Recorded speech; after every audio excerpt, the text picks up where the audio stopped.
Hey there, and welcome to the Happy Wife Mentor Podcast. I'm your host, Jenny Grimion, certified coach, podcaster, mom of 3, and happy wife of 19 years. I help busy women in their 40s get their spark back in their marriages without any effort from their husbands. If you're ready to get happy and get the love and connection back that you desire, then you're in the right place. Here, I'll share tips and strategies that helped me go from meh in my marriage to thriving and more connected than ever before. Are you ready, friend? Grab a LaCroix and let's get started. Hey there, and welcome back to the show. I am so excited that you are here with me listening in this week. This week, we're going to be talking about the 5 love languages, and I am sure you have heard about this book. It is a very popular book, especially in Christian circles. I think it's The 5 Love Languages by Gary Chapman. And I'm going to be talking to you today about why they left me feeling burnt out in my marriage and why I don't recommend that book.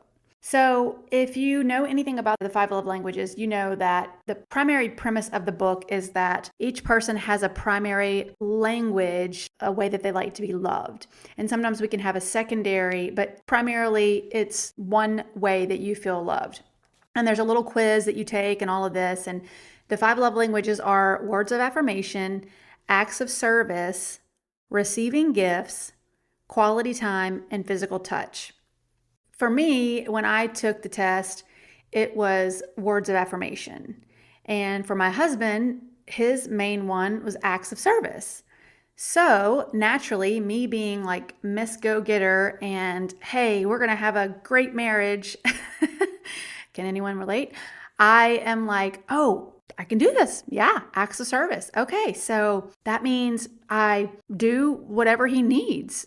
Now, couple this with the fact that I had left a corporate job and now I'm in the home, not working outside of the home, but still working, right?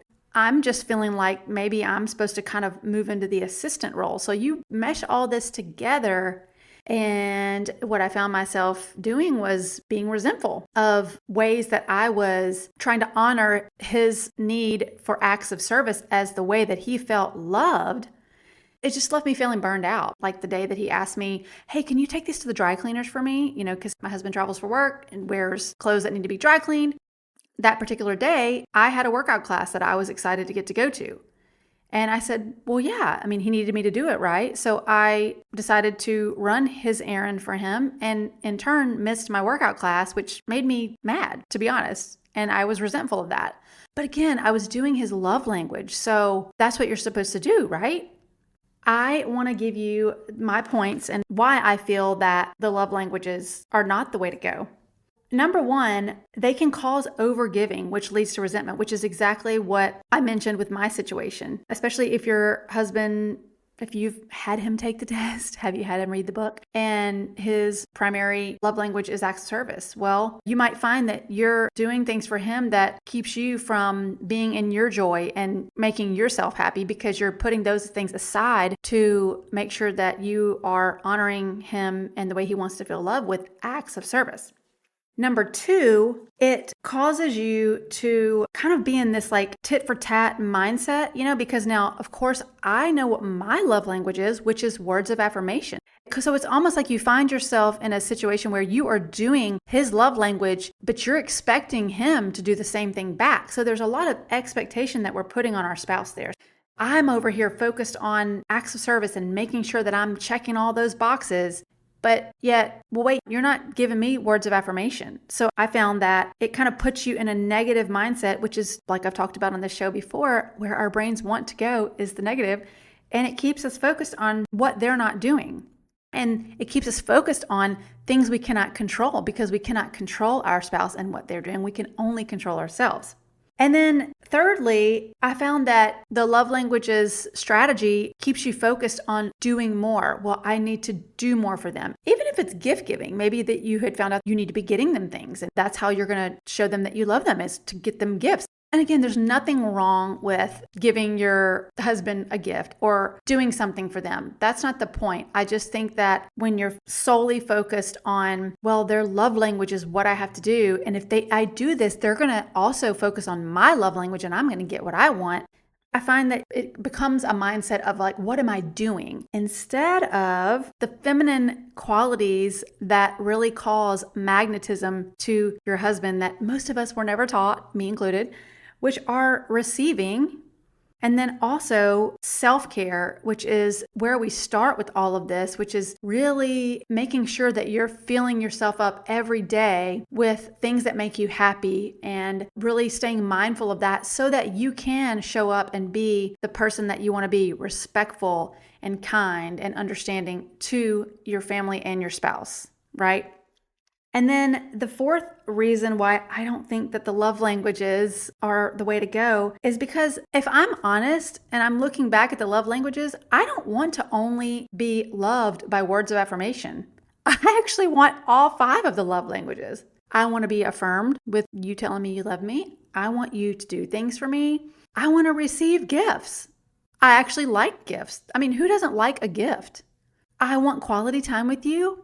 And yes, I also want physical touch.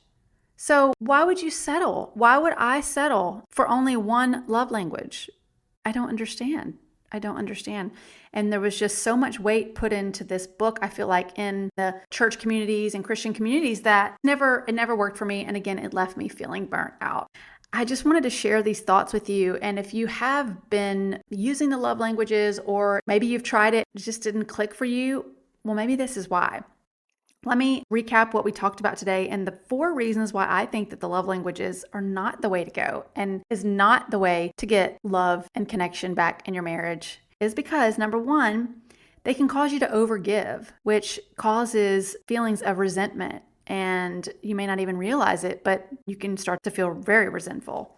Number 2, they cause you to focus on what he's not doing because you're giving your acts of service. So you naturally are kind of like, okay, why am I not getting mine?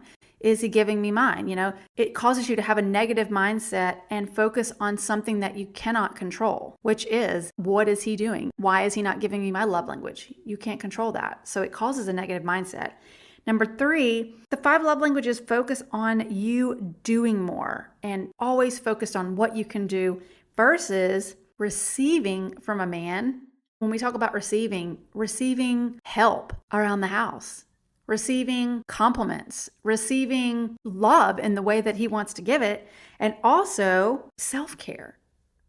Instead of doing more, we need to first focus on filling ourselves up with things that make us happy and things that cause us to feel lighter so that we can show up with a smile on our face. It's just like the airplane analogy. If you're on an airplane and you don't put your oxygen mask on first, you cannot help anyone else on the plane if the plane goes down.